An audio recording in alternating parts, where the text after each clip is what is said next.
Okay, and what does toxic a fairy tale for adults mean? You know, you have fairy tale for kids. Nobody's making fairy tale for grown-ups. So we just thought we'd make a fairy tale for grown-ups.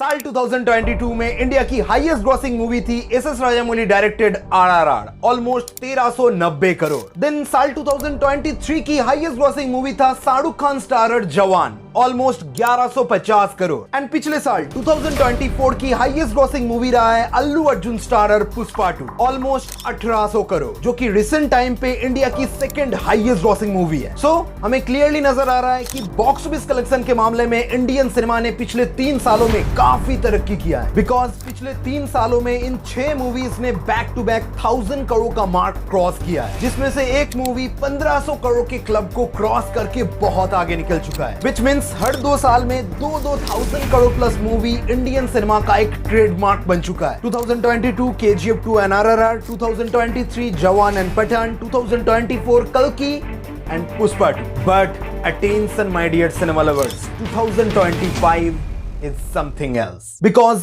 as an cinephile 2024 में मुझे personally उतना उम्मीद नजर नहीं आ रहा कि ये साल पिछले 3 सालों की 2,000 करोड़ प्लस मूवीज का ट्रेडमार्क को कंटिन्यू कर पाएगा, सिवाय 2 मूवी को छोड़कर, जिसमें से एक बॉलीवुड मूवी है पर उसके मार्केटिंग पे मुझे डाउट है। नहीं तो डेफिनेटली 2025 में वो मूवी बिगेस्ट सीक्वल मूवी के नाम पे 1000 करोड़ का मार्क क्रॉस करने का पोटेंशियल रखता है। बट आई एम सॉरी, जैसा कि मैंने कहा, मार्केटिंग इश्यूज की वजह से चांसेस बहुत कम है। And you know, I think मुझे एक्सप्लेन करने की जरूरत नहीं कि मैं किस मूवी की बात कर रहा हूं। एंड दूसरी मूवी जो डेफिनेटली 1000 करोड़ का मार्क क्रॉस करने का फुल पोटेंशियल रखता है, जो मूवी जेन्युइनली एक बिग पैन इंडियन स्टार के स्टारडम के ऊपर टिका हुआ है because of massive fan following bye KGF chapter 2। जी हाँ, the real pan Indian superstar rocking star yes, जो वापसी कर रहे हैं अपनी एक new gangster action movie toxic के साथ। एंड मेरी नजर में 2025 में वॉर 2 मूवी को छोड़कर टॉक्सिक एक लौती मूवी है जो पिछले 3 सालों की 1000 करोड़ ट्रेडमार्क को 100% कंटिन्यू रखने का पोटेंशियल रखता है। चाहे आप टॉक्सिक के सामने 2025 की बिगेस्ट एंटिसिपेटेड मूवीज को रख के कंपेयर करके देख लो, इस मूवी की गारंटेड बॉक्स ऑफिस कॉन्फिडेंस के सामने कोई भी मूवी नहीं आ सकता। सपोज एग्जांपल के तौर पे अगर आप कहोगे कि रजनीकांत की कूली,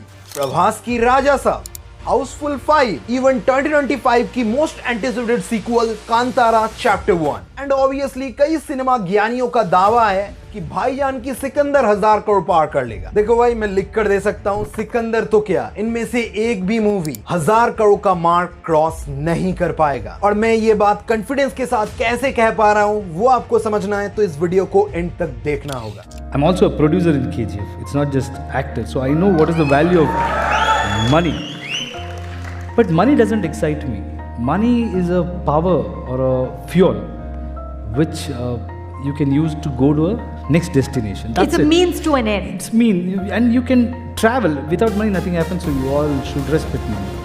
समझे? भले ही कुछ लोग कांतारा जैसे सीक्वल से उम्मीदें लगाकर बैठे हुए हैं, बट मेरे भाई without global star power 1000 crore का मार्क क्रॉस कर पाना कोई बच्चों का खेल तो नहीं है। अगर आपको मेरी बात पे विश्वास नहीं हो रहा है तो आप उन मूवीज पे थोड़ा सा नजर डाल के देख सकते हो जिन्होंने इससे पहले 1000 करोड़ का मार्क क्रॉस किया है। या तो उन मूवीज के पीछे किसी बिग सुपरस्टार का स्टारडम छुपा हुआ है, या फिर किसी मोस्ट एंटिसिपेटेड सीक्वल जैसा एक्स फैक्टर। पर फिर भी इन सब से हटकर टॉक्सिक एक लौती मूवी है जिसके ऊपर ऑनेस्टली आंख बंद करके भरोसा किया जा सकता है, जो भरोसा कभी एक टाइम में यानी 2019 में ऑडियंस ने प्रभास के ऊपर किया था आफ्टर बाहुबली 2 साहो को सपोर्ट करके। बट बाहुबली के बाद प्रभास ने ऑडियंस को टेक इट फॉर गारंटेड लेकर अपनी उभरता हुआ फिल्मी करियर में सबसे बड़ा गलती किया था, जो एग्जैक्ट सेम गलती मेरे अकॉर्डिंग रॉकिंग स्टार यस नहीं दोहराने वाले। That's the reason KGF 2 movie के बाद उन्होंने 2.5 साल का ब्रेक लेकर एक totally unique content oriented script को चूज किया है। बिकॉज उनको पहले से ही पता है कि सडनली वो अपनी रॉकी भाई वाली पर्सनैलिटी से स्विच करके एक टोटली अलग जॉनर पे, अलग कैरेक्टर पे काम नहीं कर सकते, जो एग्जैक्ट सेम गलती प्रभास ने साहो मूवी में किया था। ऑडियंस उनको बाहुबली की तरह एक ग्रैंड अवतार में देखना चाहते थे, पर उन्होंने खुद को टोटली चेंज करके कैजुअल और मॉडर्न अवतार में प्रेजेंट किया, जो इमीडिएटली ऑडियंस को बाहुबली जैसे कैरेक्टर से हटकर पसंद करना मुश्किल था। तो उसी नेगेटिव इंपैक्ट को देखते हुए यस ने क्या किया पता है, अपने कैरेक्टर पर्सनैलिटी को केजीएफ की रॉकी भाई की तरह सिमिलर रख के theme wise totally retro 1960s के एरा में पहुंच गए, जिसमें से वही सेम रॉकी भाई थोड़ा सा कूल और टॉक्सिक पर्सनैलिटी को कैरी कर रहे हैं, जो एग्जैक्ट सिमिलर साउंड करता है केजीएफ की रॉकी भाई से। ऑल्दो हम सब ने मूवी नहीं देखा है, सो टीजर देखकर जितना हो सके मैं अंदाजा लगाने की कोशिश कर रहा हूं। तो अब आप मुझे बताओ कि एक ट्रू केजीएफ लवर क्या इस टॉक्सिक मूवी को उतनी आसानी से इग्नोर कर सकता है? ऑलमोस्ट 3 साल बीत चुका है केजीएफ 2 रिलीज हुए, तो सोच कर देखो आज के डेट पे केजीएफ का फैन फॉलोइंग किस लेवल पे बढ़ चुका है, जिसमें I think 80% audience definitely curious होंगे कि आगे हमारा रॉकी भाई किस मूवी में दिखने वाला है। भाई मेरी बात मानो तो हमबोले फिल्म्स वालों को में भी पता ही नहीं होगा कि उनकी cult classic KGF movie indirectly किस तरीके से उनके प्रीवियस एक्टर के न्यू मूवी को प्रमोट करने का काम कर रहा है। जस्ट लाइक सलाड, जितना हाइप बिल्ड हुआ था प्रशांत नील की वजह से हुआ था एंड रॉकी भाई की हाइप की वजह से, केजीएफ यूनिवर्स की वजह से, तब जाके सलाड मूवी को लेकर हमने एक ग्रैंड लेवल का एक्सपेक्टेशन बिल्ड किया था। वो भूल जाते हैं कि बाद में हमें डिसअपॉइंटमेंट भी झेलना पड़ा था। पर उस मूवी के अराउंड जितना हाइप क्रिएट हुआ था उसका मेन रीजन क्या था ये हम इग्नोर नहीं कर सकते। सो इस टॉक्सिक मूवी में रॉकी भाई के फैन फॉलोइंग को, इस मूवी के बॉक्स ऑफिस कलेक्शन को काफी ज्यादा फायदा मिलने वाला है केजीएफ फ्रेंचाइजी की वजह से। भाई यही हाल होता है जब एक स्टार की जगह एक कैरेक्टर पॉपुलर हो जाता है। भाई हॉलीवुड की बड़ी बड़ी फिल्म फ्रेंचाइज आज इन्हीं आइकॉनिक कैरेक्टर्स की वजह से अपने फ्रेंचाइज को रन कर पा रहे हैं। इन्हीं आइकॉनिक कैरेक्टर्स की वजह से $billion का बिजनेस जनरेट कर रहे हैं, चाहे वो आयरन मैन हो, वुल्वरीन हो, जेम्स बॉन्ड हो, सुपरमैन हो, बैटमैन हो, या फिर हमारे आइकॉनिक कैरेक्टर डेडपूल ही क्यों ना हो। अगर आपका कैरेक्टर आइकॉनिक बन चुका है तो युग युग तक लोग आपको उस कैरेक्टर के बलबूते पर पहचानेंगे, आपको याद रखेंगे, आपके उस कैरेक्टर की वापसी के लिए इंतजार करेंगे। वर्ल्ड फिल्म इंडस्ट्री में सबसे बड़ा एग्जांपल आरडीजे को हमने देख लिया है, और अगर आपको ग्राउंड लेवल पे एग्जांपल चाहिए तो टॉम क्रूज 1997 से मिशन इम्पॉसिबल सीरीज में ईथन हंट का कैरेक्टर प्ले कर रहे हैं। क्यों? क्योंकि लोगों को वो आइकॉनिक ईथन हंट का कैरेक्टर पसंद आता है। खैर आई थिंक इतना एग्जांपल काफी है आपको समझाने के लिए कि टॉक्सिक मूवी सिर्फ यस के खुद की स्टारडम के ऊपर डिपेंडेंट नहीं है, बल्कि उनके आइकॉनिक कैरेक्टर पर्सनैलिटी के ऊपर डिपेंडेंट है। Rocky is like a fire and दुश्मन इज पेट्रोल। पेट्रोल जितना डालोगे आग उतना ये होगा। So that's actually chapter 2 you can say, because of the strong character, strong personalities trying to trouble Rocky. So Rocky has to be stronger, wilder. He should be mad.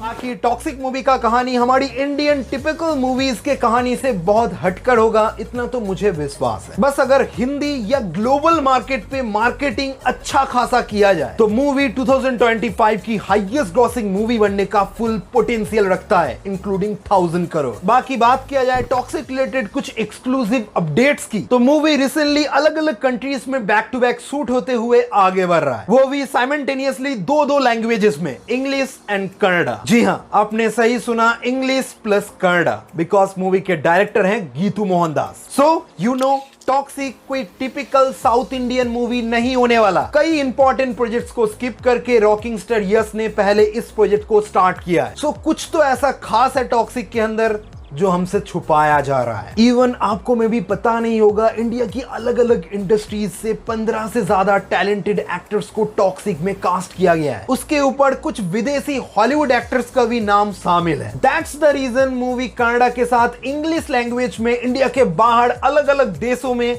Simultaneously shoot हो रहा है। साथ ही साथ India में भी movie multiple locations में multiple sets खड़ा करके शूट किया जा रहा है। और हमारे रॉकी भाई अभी के टाइम पे इतना टाइट शूटिंग शेड्यूल के साथ बिजी हैं, वो लिटरली रामायण पार्ट 1 में अपने कैमियो के लिए टाइम नहीं दे पा रहे हैं, जबकि रामायण पार्ट 1 में काफी छोटा ही सही रावण का रोल होगा ही होगा। Casting you as Ravan for me is just a masterstroke.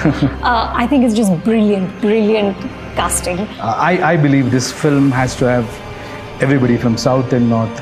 Again, it's a collaborative thing and they had some ideas and then we go through every decision and Ramayana is his passion project.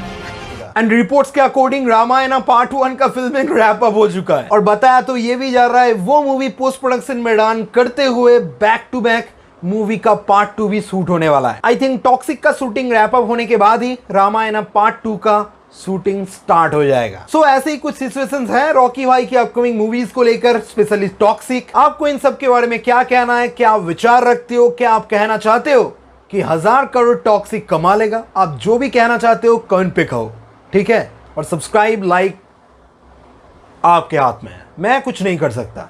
मिलते हैं next videos में, bye. Any Bollywood offers coming your way? I'm not interested in Bollywood or any other this thing. See, my whole funda is it shouldn't matter from where you make a film. It should be treated as an Indian film. If you make it in Bombay, they call it Bollywood. If you make it Karnataka, they call it Sandalwood. If you make in Andhra Pradesh, they call it Tollywood. It's not that. When you make a film, it should be an Indian film. Why I did this is to get wider reach and wider audience. That's it.